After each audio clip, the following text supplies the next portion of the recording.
container sites for planting.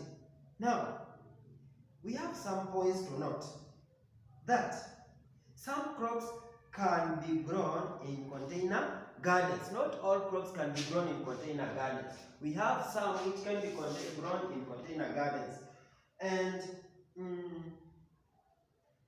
some cannot be grown in container gardens. So we have some crops which cannot be grown in container gardens. So if you want to use container gardens, make sure you are planting a crop that can be grown in container gardens.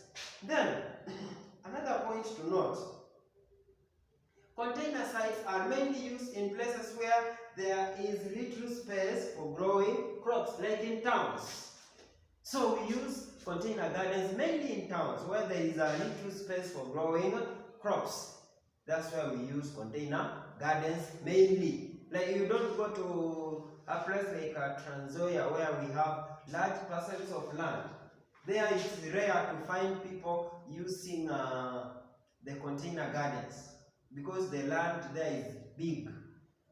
Okay?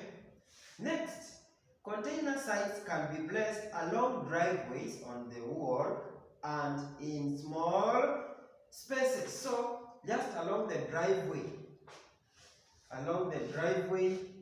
you can place the container gardens. Just this side and the other side, container gardens. But they will act as flowers as well as crops. Next point to note, the container sites should be well drained to allow proper growth of crops. That's also another point to note. Container gardens have to be well drained to allow proper growth of the crops. And then the last point to note, containers for planting deep-rooted crops should have deep soil. So if you are planting deep-rooted crops, you need to have a container that has deep soils. Now, having said that, we have questions which I would like you to tackle them. So, the following questions. Number 1. What is a planting site? What is a planting site?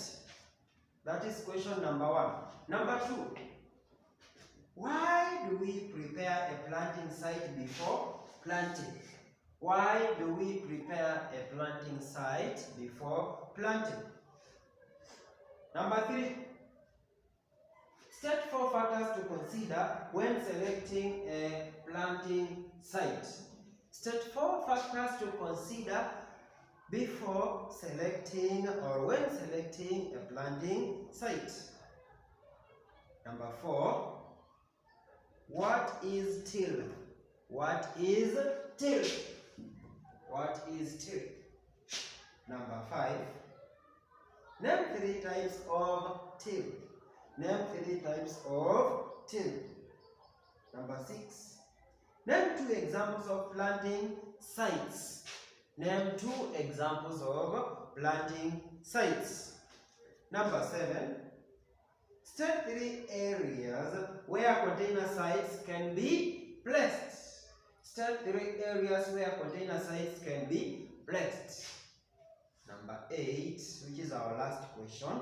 Write down the procedure for preparing container sites. Write down the procedure for preparing container sites.